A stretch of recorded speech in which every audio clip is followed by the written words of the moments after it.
call that I Oh know. God. Yeah, we have to remember the last name. Okay, the meeting is now being live streamed, and I also see Nupur Barthwal joining. Thank you so much, Nupur. Okie dokie. Good evening, everybody. Since most of us are joining from India, it's afternoon my time, so super excited to be here. Welcome to our finale session of the year of 2022. The year hasn't ended yet, so we didn't want to put any pause. The session is about uncovering financial feminism, where we will be discussing about financial literacy, inclusion, equity, because nothing bad happens when women have more money. Really, nothing bad at all. Aspire for Her. There are many new people on the call on the session today. So I'll take a moment to introduce Aspire for Her. Its mission is to create a generation of financially independent women by turning every woman's career aspiration into action, with a mission to impact 1 million plus women and adding 5 billion to India's GDP through increased participation of women in the workforce by 2025. So it's not too far ahead of us. The panel today is hosted by Aspire for Her as part of its financial literacy initiative called She Knows Money, which expands on the overarching goal of Aspire for Her further by focusing on educating women to prioritize personal economic empowerment as well as their rights and abilities. We launched the initiative on November 4th. You can find all our content on YouTube, Facebook, Instagram. Just Google Aspire for Her and She Knows Money. Follow us on the social channels for future updates. We are very active on our social channels. And if you haven't already joined the community, please, I highly encourage you to go back and join Aspire for Her community, which is, as of yesterday, 220,000 women, and it is growing every single day. I am super excited to have an esteemed panel today, and it is my pleasure to introduce the three trailblazing women who in their respective ways have made it a mission to help women be financially aware, be financially confident, and get comfortable with transacting money. Firstly, Nisary Mahesh, founder and CEO of HerMoneyTalks. Nisary started her career as a banker at Reliance General Insurance, transitioning into a writer and entrepreneur who empowers women through financial literacy, inclusion, and upskilling. And HerMoneyTalks is a one-stop shop financial literacy platform for women. Check it out, ladies. Ridhi Kanoria Doongursee, co-founder and CEO of LXME, LXME. You can see it on our backgrounds. It's a woman-first financial platform that works to simplify money management and create wealth for every Indian woman. Ridhi comes with over 15 years in the tech industry with fintech and e-commerce startups as sole founder. Not an easy job. And Shilpa Bhaskar Gole, founder and chief wellness coach at NerdyBird Financial Wellness. I really like the name. Under Shilpa's leadership, NerdyBird's vision is to empower clarity, confidence, and abundance in women's relationship with money. But before we start the panel, we also have the pleasure of having Madhura Dasgupta Sinha joining us today. Madhura is the founder and CEO of Aspire for Her, a successful banker for over 25 years, winner of several awards to list, here. And her work at Aspire for Her has been featured widely in the media, including CNBC, NDTV, BBC, Times of India, New Indian Express. And Aspire for Her has been honored with awards from UN Women and International Advertising Association. Introducing Madhura on Aspire for Her sessions gives me always immense joy. And I personally credit her for empowering me with the value and impact to be a role model. You only know it when you become one. So before we kick off the panel, I'd like to hand over to Madhura, to share her reflections on financial feminism and our goals ahead. Over to you, Madhura. Thank you so much, Simran. And it has indeed been a pleasure for all of us at Aspire for Her to watch She Knows Money take birth and blossom over the last 2 months. Truly, I think it's like-minded people who have gotten together to create this whole aura of inclusion, of equity, and this whole concept of women's relationship with money. But today I wanted to draw your attention to a story which we may not have, which you may not know, which I did not know till a few months ago. And This story is actually about Simran. And it's not also about Simran, it's actually about her mother.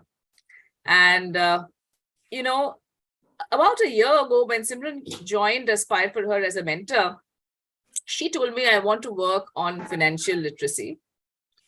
And I found that a little strange because unlike me and unlike many of my friends at Aspire for Her, Simran did not come from a financial services background. She was not a banker. Has this very, very burning passion of doing something about women's financial literacy. You know, we didn't get around to doing many things at that point in time, but Simran was extremely, extremely focused and perseverant on doing exactly this. And I was a little surprised, but I said, you know, it's wonderful that you want to do this, and please, let's go ahead and do it. And that's what happened.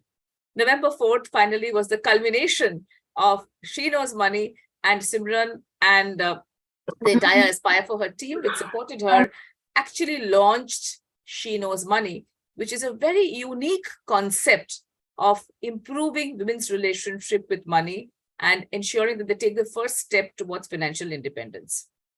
2 days ago, I actually wrote a LinkedIn post. And if you haven't read it, I would request all of you to read it, because it actually tells the story of why Simran wanted to do this and how her mother had to go through a lot of adversity, a lot of difficulty in her life as a single parent to bring her up.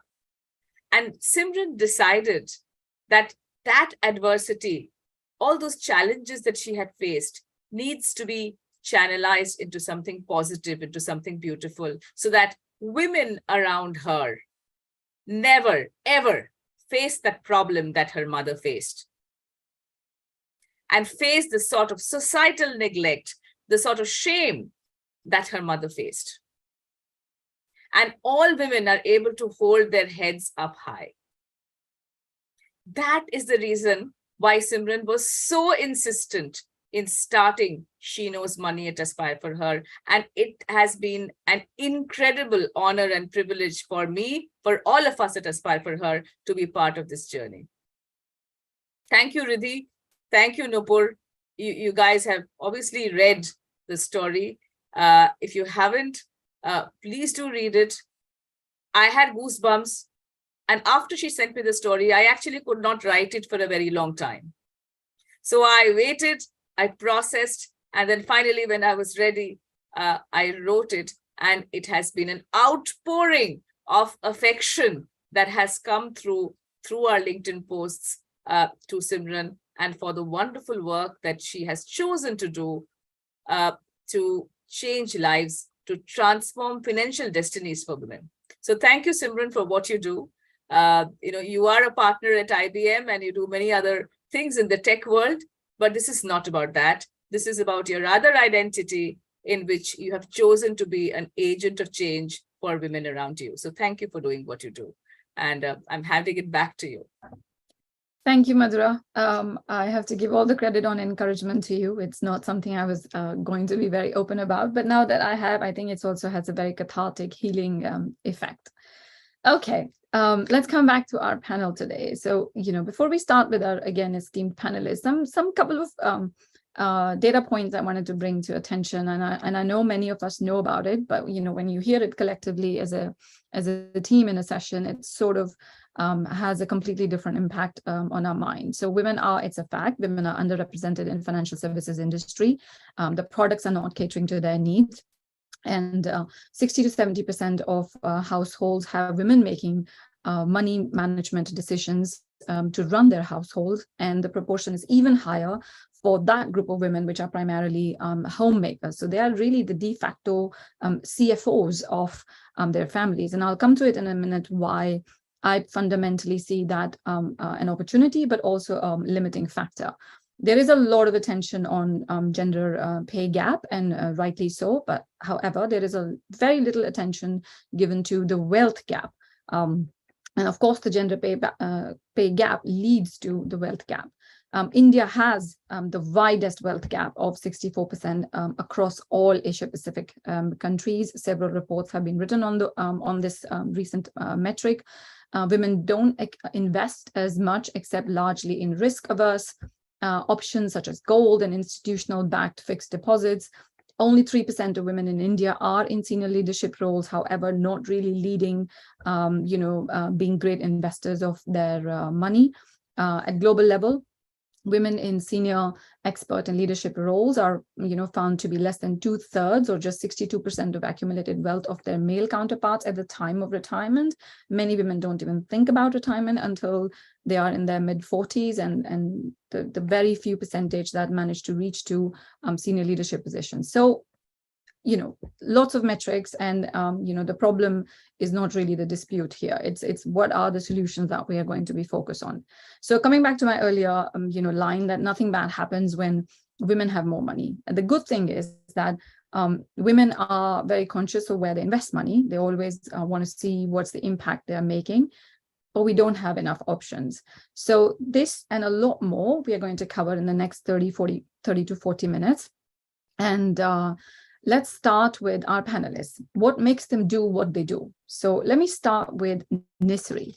From an early banking career to entrepreneurship in digital branding and customer experience, in the middle of it all, how did the journey of HerMoneyTalks started, and what's the primary focus of HerMoneyTalks? First of all, thank you for having me here. It's so exciting to be part of this panel. To tell about my story, as a student, I was a creative person who wanted to do something my own. But I lived in a society where you say that your parents tell you that you become a teacher, a government professional, or a banker. Your life is safe. This is something women can easily juggle with a 10 to 5 schedule. I didn't want to go for teaching. Accidentally, I got into banking because I didn't have any other option. I didn't get a government job. So accidentally, I wrote a bank test. I got into it. I worked there for 8 years. I worked with ICICI, HDFC, and Reliance General Insurance. Mostly, I was on the loans, credit, and investments. I tried and tested my hands in everything. So really, I enjoyed that journey. But when I became a mother, there started the struggle of juggling between taking care of your kid, your family, and the corporate life, which is very ambitious. So what happened is that I have to take a seat back. I have to think, going behind my passion, which is writing. So I thought I'm a very hyperactive person, so I never wanted to sit idle at home. So I made sure that, I keep searching for some opportunities which I can do sitting at my home. So that's how I started my journey with Google. I started Googling, a lot of options came. And so I left my job and started writing finance and business articles. I was mostly ghostwriting for the CEOs of different banks and financial organizations. And while I was doing that, this idea struck me while I was working in the bank, I've seen a lot of women who doesn't know anything about, who doesn't take care where their husbands have invested their money. Most times it happens that husbands having an account, or they having a mutual fund account, or having an insurance, but the women of the house is not aware of it. So what happens is that there are a lot of unclaimed deposits and unclaimed insurance. Secondly, sometimes women may be applicant in loans, but they don't know what is the EMI, they don't know what is the loan amount. They come and simply sign the loan agreement or the application form and go. But later when some problem comes, say something bad happens or a loan default comes, then only they are realizing, we had a liability, we had a loan. So this was there in my mind. And I was thinking, I'm writing thousands of finance articles for different clients. And we had a team. Actually, I formed this company called Hubwords, where we have a team of writers who were catering to BFSI industry. So then only we thought, why don't we have something our own, have a portal of our own, where we can disseminate knowledge for women, talk about finance in a very simple language so that women will understand, they'll enjoy reading. So that's how HerMoneyTalks started in 2019.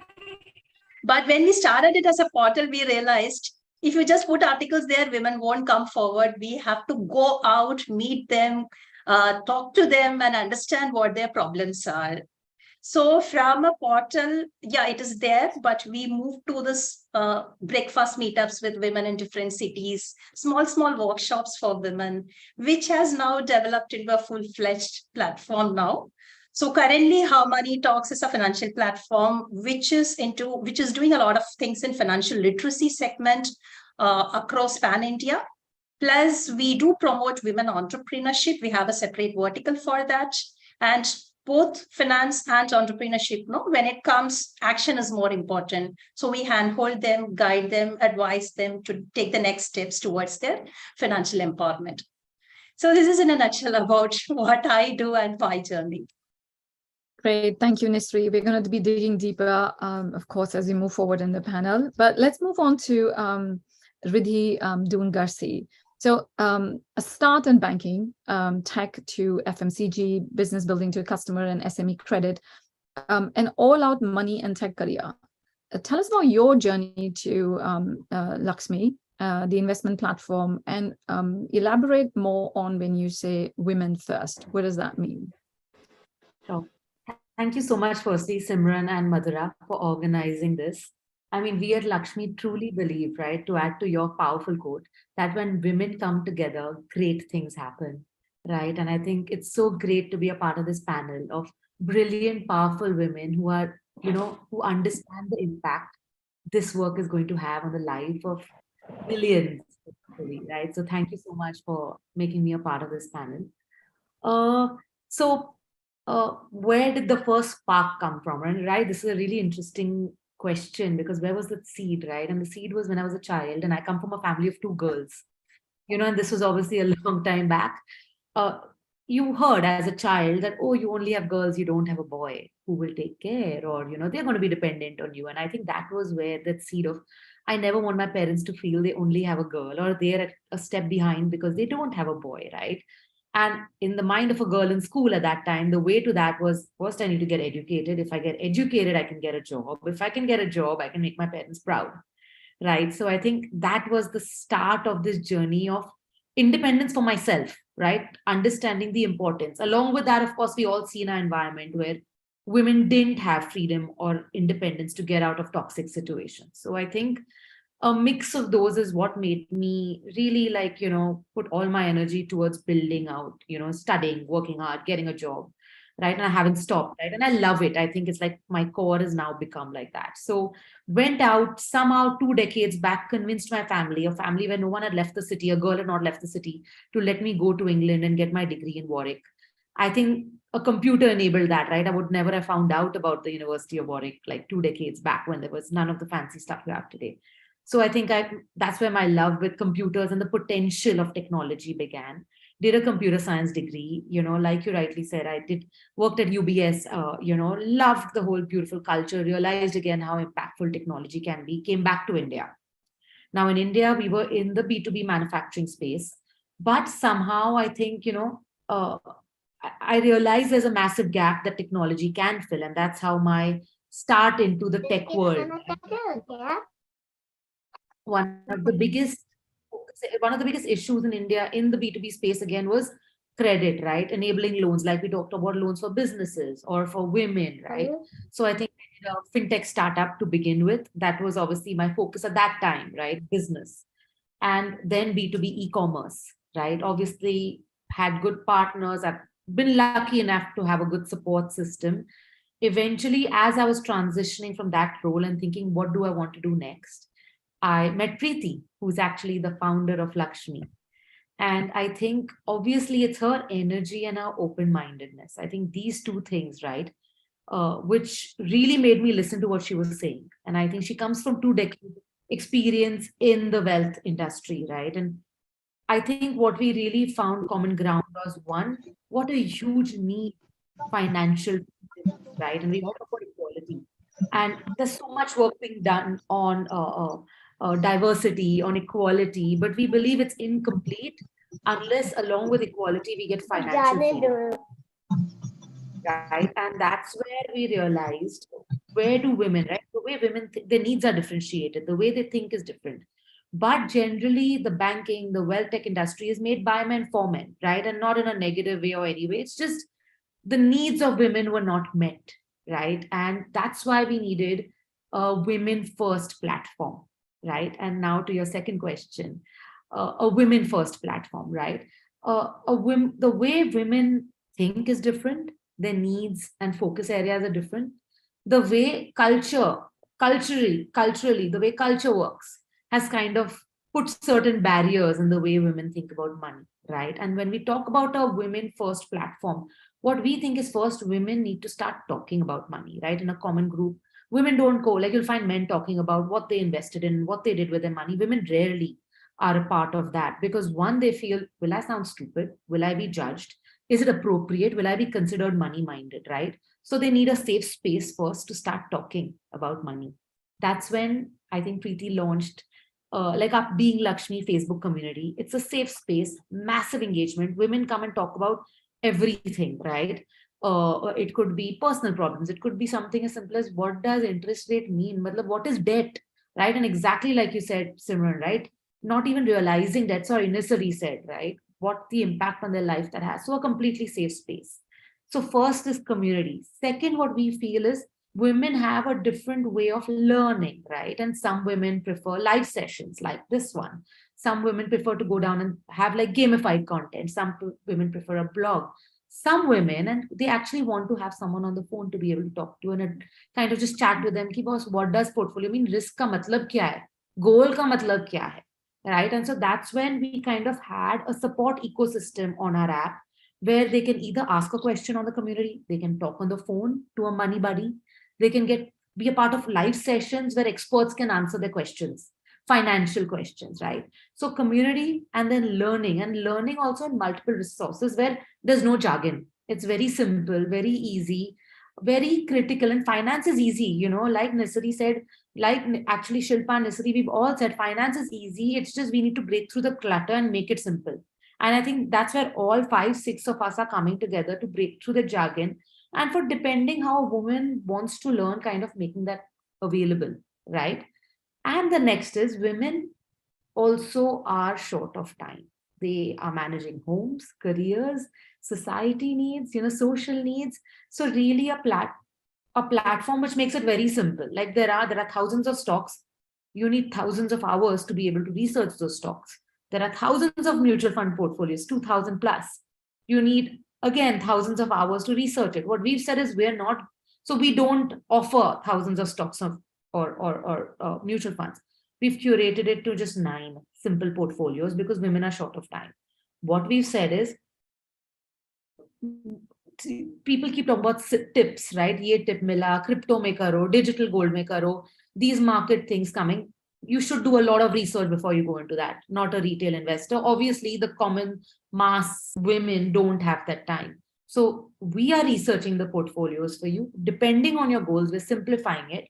You can invest on it. So by women first, it's really, okay, and one more thing for women first, their needs are different, right? What we did a women and money power survey with Access My India, very reputed survey company, right? Which also does like the whole voting surveys, all of that, right? And resoundingly, women saved for 2 things. One is family emergency, 2 is child's education. So very external, but really, like for the welfare of others. So I think we try to do our goals, portfolios, taking into huge consideration what a woman needs. And that's where we are women first. Great, thank you. I mean, you said so many things that I could relate to, when when you're growing up with certain stigma, how it becomes your core DNA, continuous learning, working with less resources and, producing more. It sort of, impacts the success in our career. And also everything that you talked about the platform, we're also going to be digging deeper further into our, the habits and how sort of women think. But moving on to our third panelist, Shilpa, who I'm quite fascinated by the area Shilpa has picked. We've all heard about coaching. We've all heard about mentoring and reaching out for taking help. But when I was working with Shilpa for preparing for this session, she talked about financial wellness, relationship with money, and she's taken up that as an area, in her career. So with a decade in corporate sector, in business development, communication, community building, how did the journey of NerdyBird came about in the middle of the global pandemic 2 years ago? How far have you come? And also that's now my curiosity. Where did the name NerdyBird came from? Thank you so much, Simran. That's a wonderful question. So let me start with I'll just go a little back to when I did my MBA. This was a decade ago. So I finished my MBA and immediately after that joined a very, very woman-centric organization called Dwara Solutions. This is chaired by Bindu Anant and it's based in Chennai. And I think the organization, the workplace itself really empowered me to take a lot of risks and grow in my career. So that was really amazing. And what we did there is we were working with rural markets. So as you know, a majority of India is in rural India. So our work was about helping rural India get access to suitable products and solutions. And a large part of my work was to go to the field, spend time with the branches, and understand what the rural markets really wanted, and come back and design personal finance solutions for them. So Wealth Manage for Remote Rural India is where I started my career, and I was highly inspired by the women in personal finance that I worked with during my stint there, especially Bindu Anant and Sucharita Mukherjee and many more such stalwarts in the industry. So I think that's where that spark and that interest in personal finance grew. After that, I took I would say I took a career break for almost 5 years. I had my little baby and I wanted to give him a lot of time. So I took some time off. I also took some time to caregive an elderly in my family who was ailing from cancer. And then I was looking for a way to come back. And I wasn't sure if I wanted to go back to the corporate world in the same avatar as earlier. So what was this new avatar that I wanted? I wanted it to be more independent, where I have a lot more control over my time.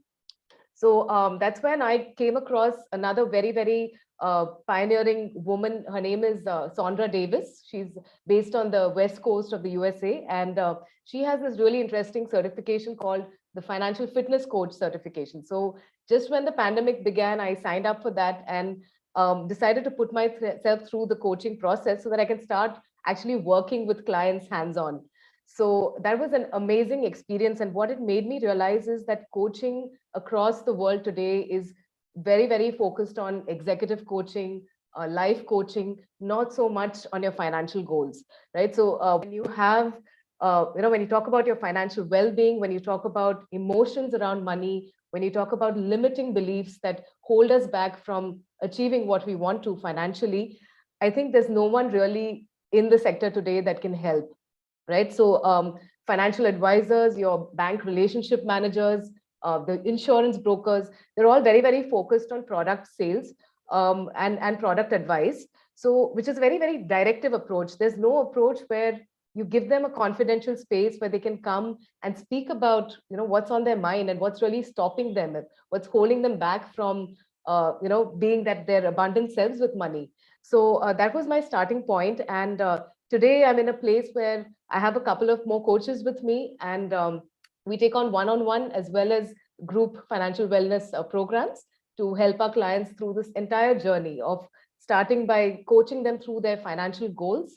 And then once they've identified and crystallized what's important to them, we then help them through the process of planning and also overcoming limiting beliefs that really hold them back from achieving what's most important to them when it comes to life. So that's where I am in my journey right now, Simran. Thank you, Shilpa. I think all three of you have one sort of shared message, right? That the relationship with money that women have, and there's lots need to be done there before, they're taking action. And, we'll share some really interesting research that's been done where women know so much more than they think. And both relationship and confidence has a huge impact here. In one sentence, all three of you, anyone can start. In one sentence, what's your definition of financial feminism?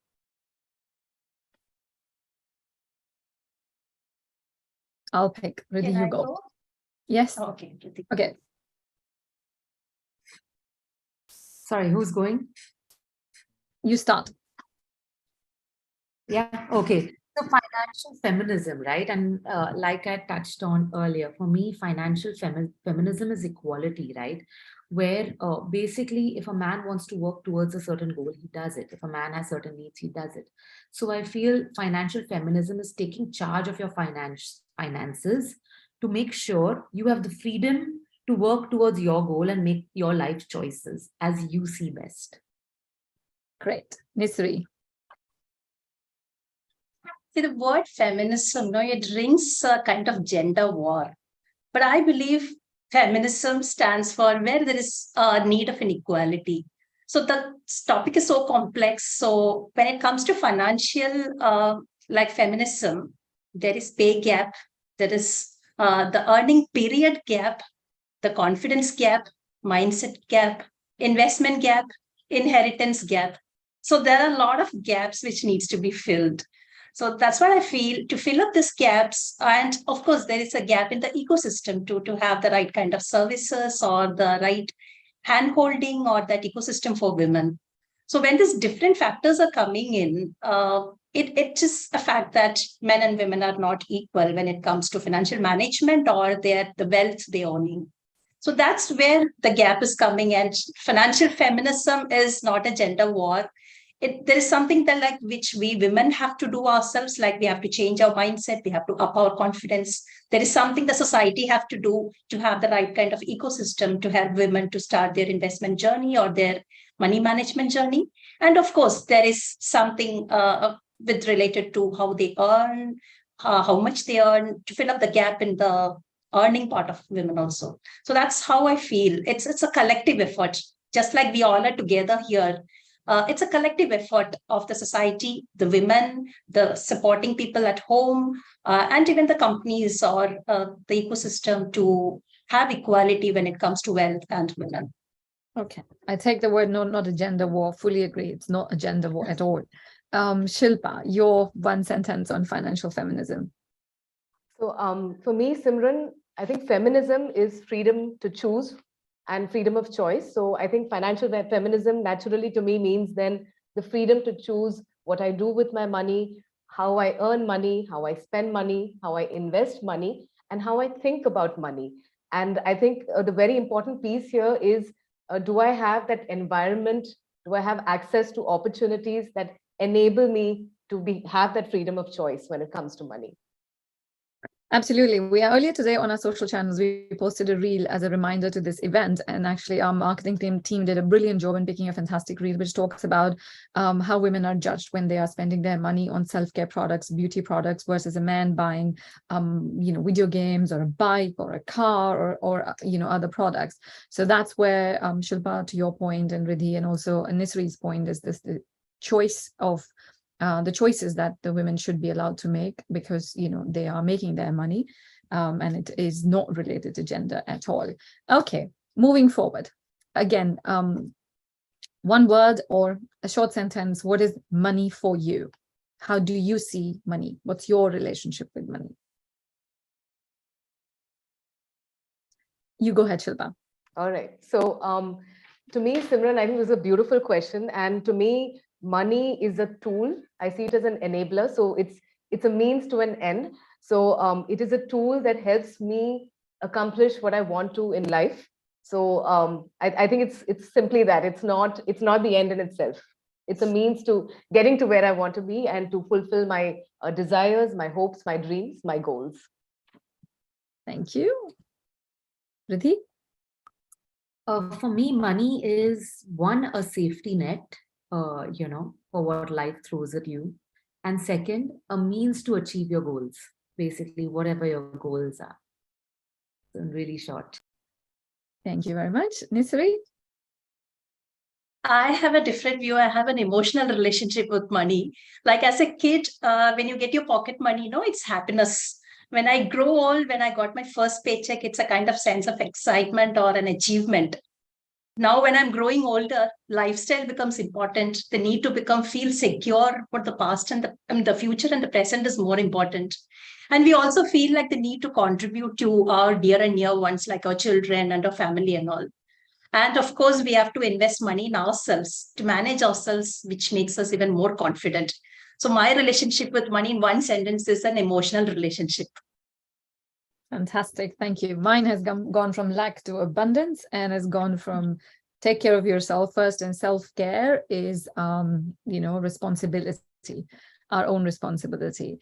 Okay, so let's talk about wealth gap here. There's a definition of wealth gap. One of the things that, we've all discovered in our work that women are different, women's learning habits are very different, right? And one of them is that even if sometimes we don't know about terms, we don't openly ask until Ridhi, you talked about that you created this safe space as part of LXME. But there's a whole world out there which is not asking these questions. And a lot of us in our early careers have focused a lot on, pay gap and ensuring that we are being paid equally for our work vis-a-vis a man. And I tend to use a term in my work, ensure that it's fair. Because what's my way to judge whether it's equal or not? You don't have visibility on the data. So if I would define wealth gap here, the gender wealth gap is what a woman has and what she keeps. Wealth just refers to assets minus liability. In other words, the gender wealth gap is the difference in overall net worth between men and women. And, I touched about the ratio in India. It's 64% or 72%, depending on what report you read. So if, a man has $1 million, a woman has 640,000 or 720,000 at the retirement. Would you agree to this definition? And what would you further add to expand this definition so we all have a shared understanding that why wealth gap is an equally important subject to be paying attention to?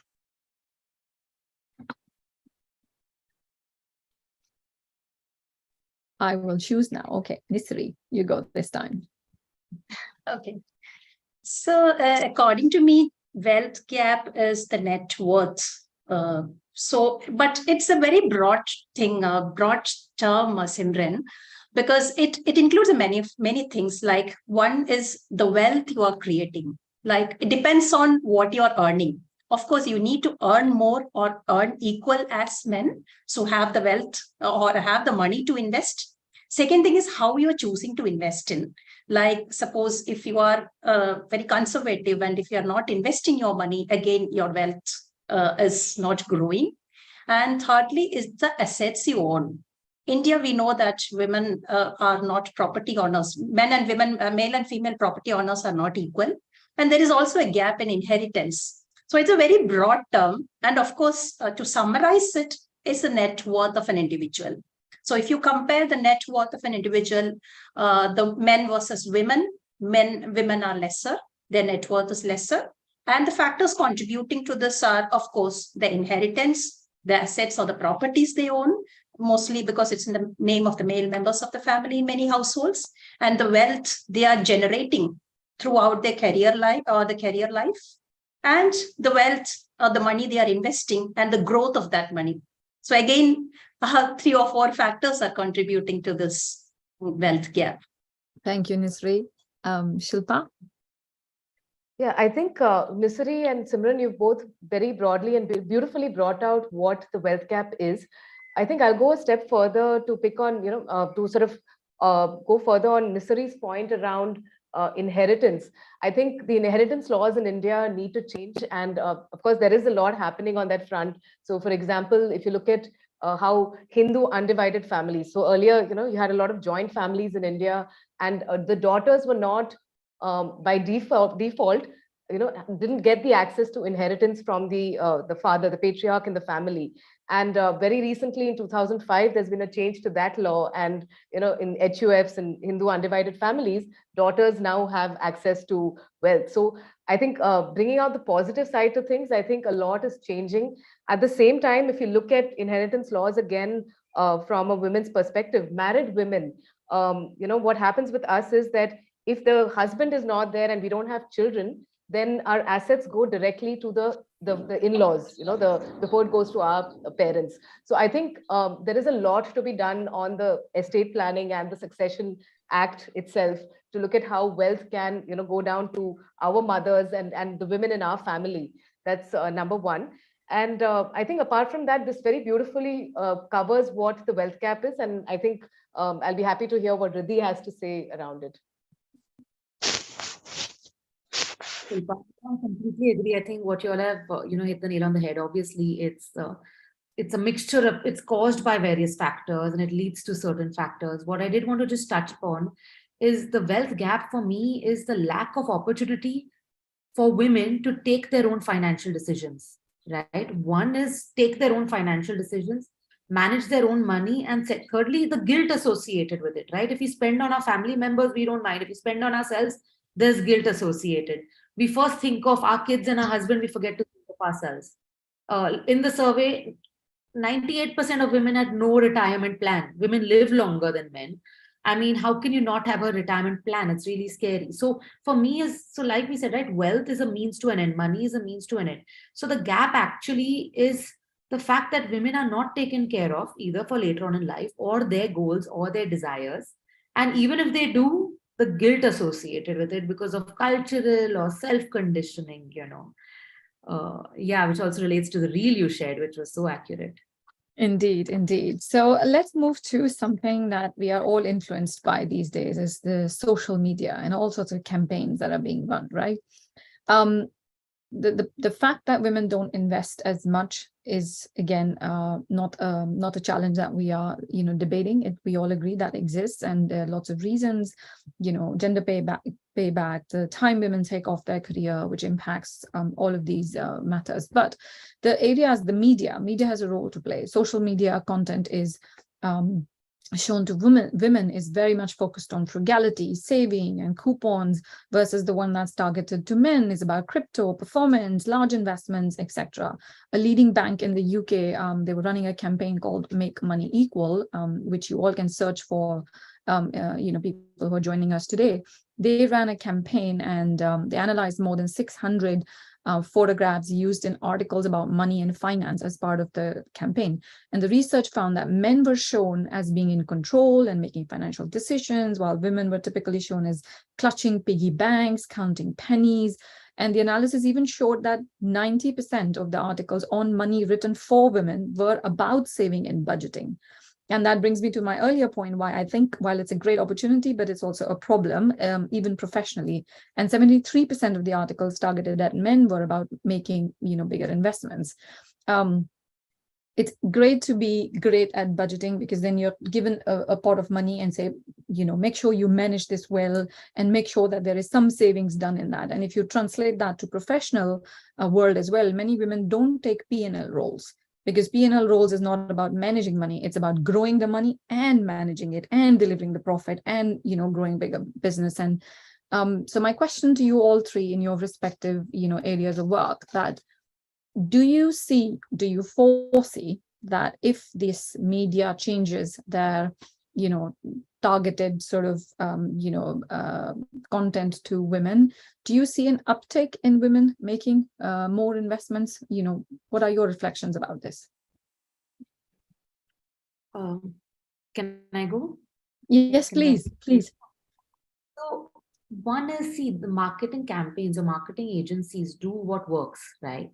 So the fact that they are targeting women with piggy banks or talking about saving means women relate to that. They're targeting men with regards to crypto or fast gains or a 100-bagger, right? Is because men relate to that. So the point of marketing campaigns is to get eyeballs. Now the thing is, the difference is what they can do is what is it that they do with eyeballs. Like if you show a woman crypto, she probably won't even look at it. She'll just be like, I'm not interested. It's बहुत risky hai. Right? Now what we say is women are risk aware. We don't say they're anti-risk, but they're risk aware, right? So, and women are fabulous savers. In our survey, every woman had savings. Only the savings was either in FD or in gold or in the post office, or sadly also in chit funds, right? So all non-inflation beating instruments, right?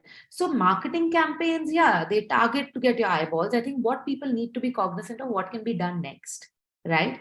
How do you convert that eyeball or that attention of a woman into taking better financial decisions, into taking decisions that work better for her, right? Where her money is working as hard as she is, right? And that's exactly what, right? They're doing fixed deposit, they're doing savings. And I think that's also a lot of what we do, right? And we've been focused so far on community and learning at Lakshmi. And now that's exactly what we say, that guys, now take action.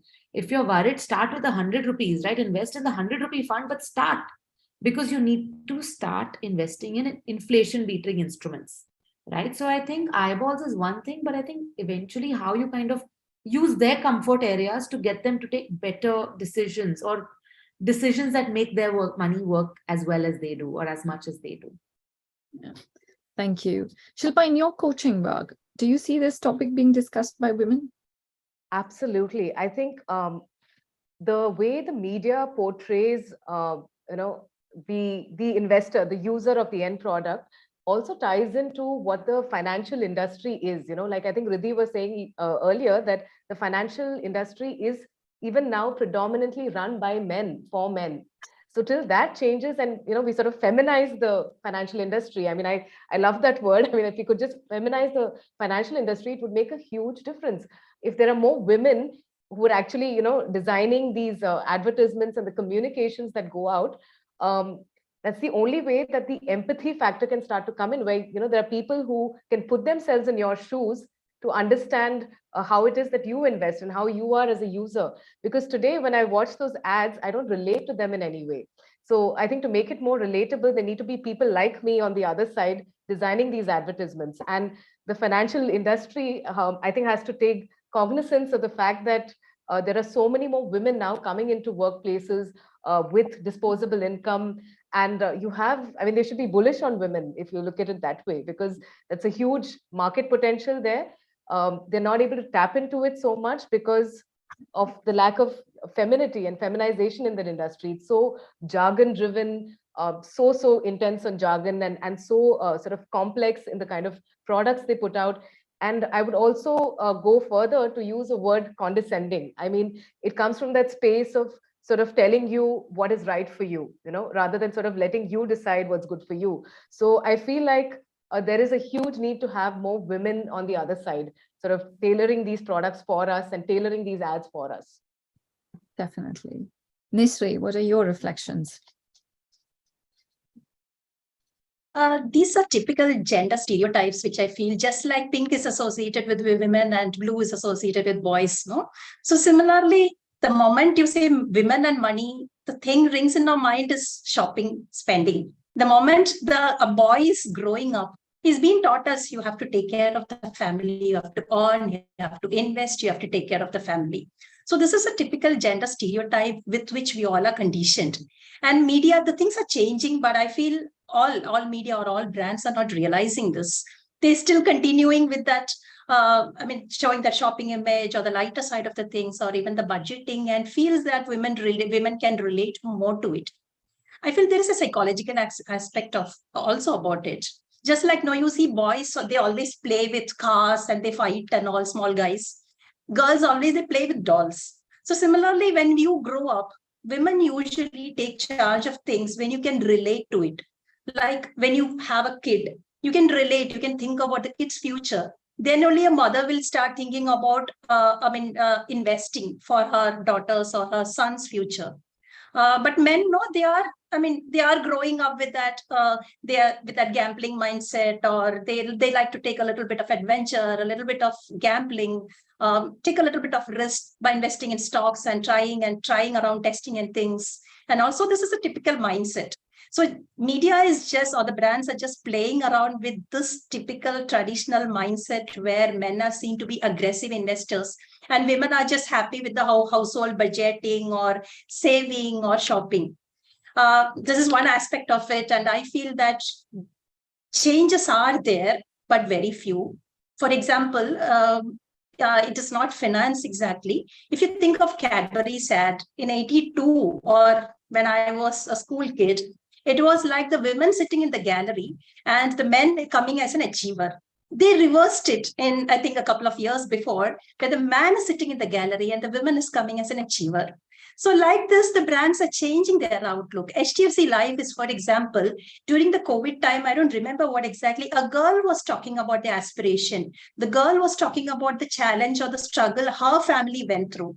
And after that also, HDFC Life, I think they have a campaign called Talk Her or something like that, where a mother is talking about investments to her daughter.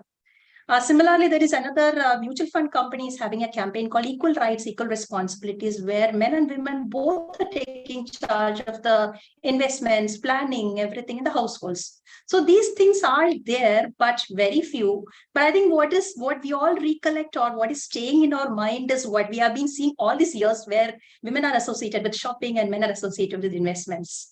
But we do have women. I have come across women or girls who are asking about crypto.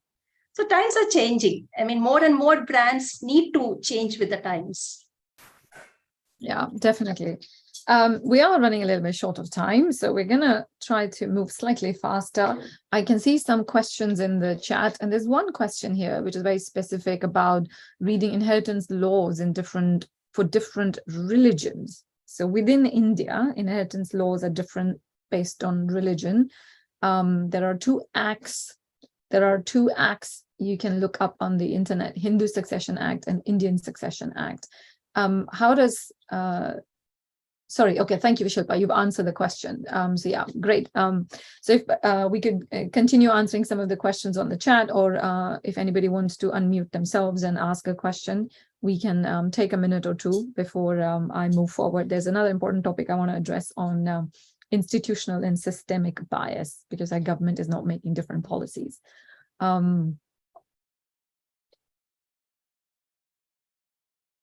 Yeah, well, okay, then there's a question around the patriarchal society mindset. Some quick reflections you want to share. How in your work you're helping women to take those conversations in their families. I guess a little bit more applicable, Shilpa, to your work. Could I just understand the question a little better? I haven't quite. Akanksha, if you could unmute and explain your question, please. That would be great. Hello. Yes. Yeah, hello, ma'am. Yes, my question is very specific in terms of like, despite of all education, awareness, and women empowerment and similar sorts things, so the society is not still open. Like, if I talk about myself, I am a homemaker currently. I had worked in the past, but now one day suddenly I stand up and raise my voice for this thing. I'll be considered as a mad person. Like, ab tumhe kya zarurat pad gayi hai?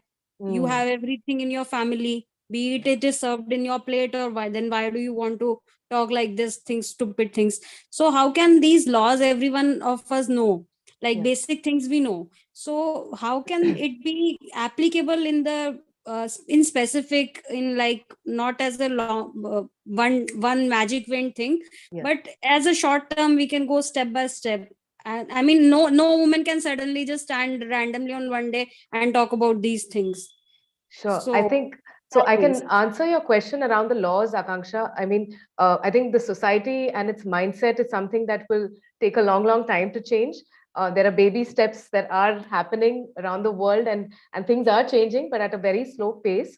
What you could do proactively yourself, Akanksha, when it comes to the laws, which are not going to change anytime soon, is to make a will. So I think estate planning is a very neglected topic in India. But whatever wealth you do have, which is on your name, if you make a will, then the Succession Act will not apply to you. Your wealth would be distributed as per your will. So that's like one really big thing you could do. And there are a couple of default, things again which do not go through the Estate Planning Act, the Succession Act. So one is you create a will proactively. The other is you could have an insurance policy where you have a beneficiary named. So if you have a default beneficiary there, that person gets all your wealth, right? So whatever you get from your life insurance claim. So that's another way. And the third way is to hold property jointly. So if you do want someone to get access to that wealth, you could hold it jointly with whoever you want, should be the beneficiary. So these are 2-3 ways in which you could circumvent the Succession Act by being very proactive about it yourself. I hope that helps. Great, thank you. Anybody else who has a question, who wants to unmute and ask? We'll take I think one more. Akanksha's question was not so much on the Succession Act, but it was more in terms of, how does she suddenly one fine morning wake up and say that, I want to I want to converse about money, and her whole family will tell her that, what has happened, right? Akanksha, I think that's what you were trying to ask, right? Yes, ma'am. Right. Yeah. So maybe I can take a small stab at this, and that is what we try to do at Aspire for Her, every day, is to allow people to start having these conversations. And it can't happen in a day. And you're absolutely right that when you suddenly start one day saying, what am I, I want to play a role in this, people will ask you why. I mean, what's wrong? Have you gone mad suddenly? So what we would request you to do is, if you start educating yourself a bit, and if you start, following, all the good work, right? We've got so many partners here who've come together, and you will find a wealth of resources which will help you taking baby steps towards just understanding what money is. And the truth is that, to what Shilpa said, that there is a legality in terms of what is your right, in the family inheritance pool as well. Once you know that, and once you start, having meaningful conversations around that, I think slowly then you can start, taking more decision-making steps, and then perhaps working with the people in your family who are today taking all the decisions, and slowly saying, hey, great that you took this decision, but did you think of this as well? The minute you start making, intelligent points, okay, Akanksha, I think that's when people will look up, and they will not look at your comments as an intrusion, or as, hey, have you gone mad? Why are you talking about it? They will actually look at it as a value addition to their own journey. Because remember, most men are also financially illiterate. It's just that the burden of decision making is put on their shoulders by society and by themselves. So I thought I'll just step in. Totally, I think absolutely, and I'm so glad that Madhura, you shared this, because most of the time men think that we don't know. And because we have not been vocal enough, so that assumption continues. In fact, our first session on She Knows Money after the launch was about conversations, how to start these conversations through educating yourself first and having credible conversations. So hopefully, Akanksha, you got some answer, and go to the YouTube channel, look it up. That first session, it was only talking about having these conversations from one of our other partners.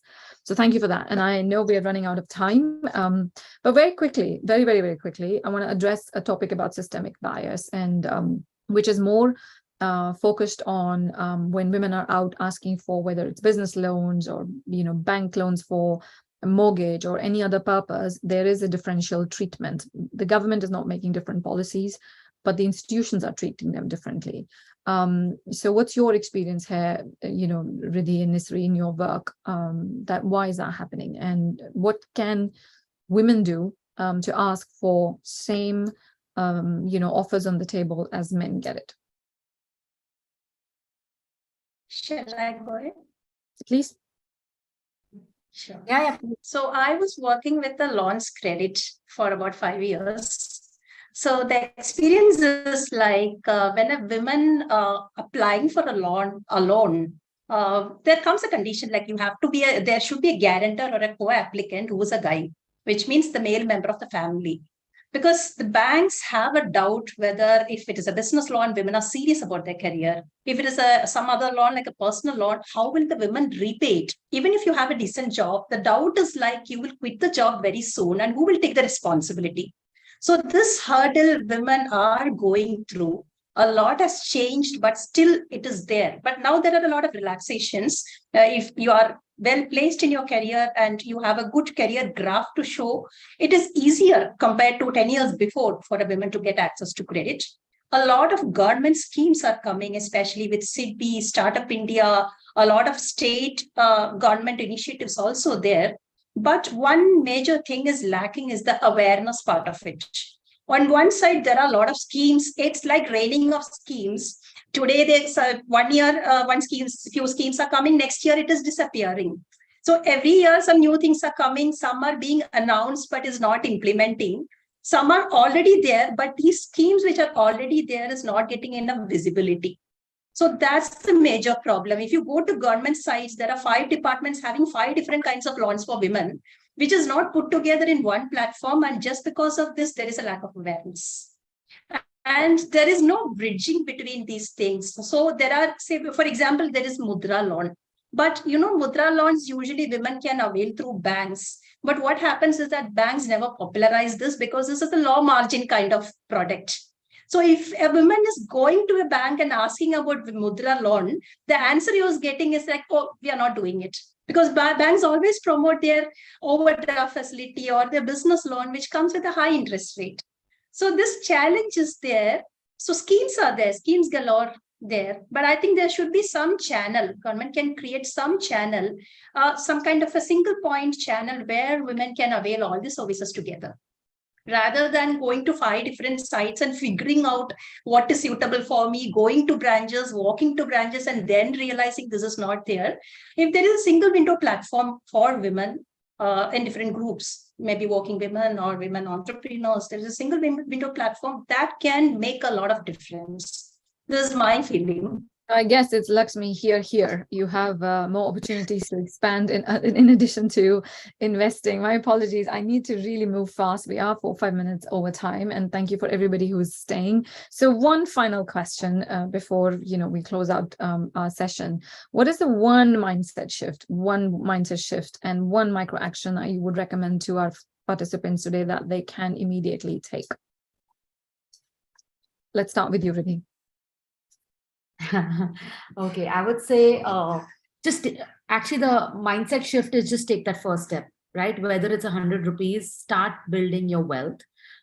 So it ties into the previous question. Women take a little longer to convert. That's why they're not targeted as much by banks or institutions, right? So just take that first step at an amount you're comfortable, but start building your wealth. Capital markets till now were something only the rich looked at. Now start, like whether it's all of us here trying to build knowledge, whether it's, we're all trying to democratize the capital markets. It's great that you're risk aware. Just take that first step. So that would be my thing. Take that first step, even if it's just 100 rupee investment in a mutual fund. Start. Thank you. And Shilpa, in your coaching, mindset shift. So I think in terms of mindset shifts, the most important thing that I'd like to tell everyone is be kinder to yourself. I think we're really hard on ourselves when it comes to money. And we sort of tell ourselves things like, I'm bad with money and I don't deserve money. These are two beliefs that I hear a lot. So I just want to invite everyone to be kinder to themselves and to come from a space of limitless thinking and limitless possibilities, because there are limitless possibilities out there to earn and grow your wealth. Thank you. Nisary, your one word. Micro action or mindset shift? I would say start talking. Don't feel hesitant to talk about money with your friends or your family. If you haven't done this with your spouse, at least start the conversation. Show the interest. At least show the interest to learn or understand more. Thank you very much. And mine would be prioritize yourself. I know a lot of women plan for their children's education, their parents and grandparents and many other, but focus on yourself as well, because if you're in good shape, you can take care of everybody around you. Before we close, Madhura, your final comments before we bid everybody goodbye and bid 2022 a goodbye very soon. No, I think a Happy New Year to all of you. This is the last session that we have and at Aspire for Her this year. And very, very proud that this is about money. It's about She Knows Money. We wish you a very, very successful year. The year that the relationship with money gets better, stronger, more beautiful. So all the very best and thank you very much. Fantastic session. Thank you. Thank you, Madhura. And thank you again, Ridhi, Shilpa, Nisary, for making the time. And this could have been an even longer conversation. I can see now questions pouring in. We could have done a 2-hour session, and hopefully we'll do another panel very soon in the new year. But for now, have a great new year. Let's wish goodbye to 2022 on a positive note and taking some micro actions. And the community, stay tuned through our social channels, join the Aspire for Her community and other communities that are relevant for you, so we can keep sharing the right content. And we have to change the narrative as we move forward one step at a time. Thank you. Thank you.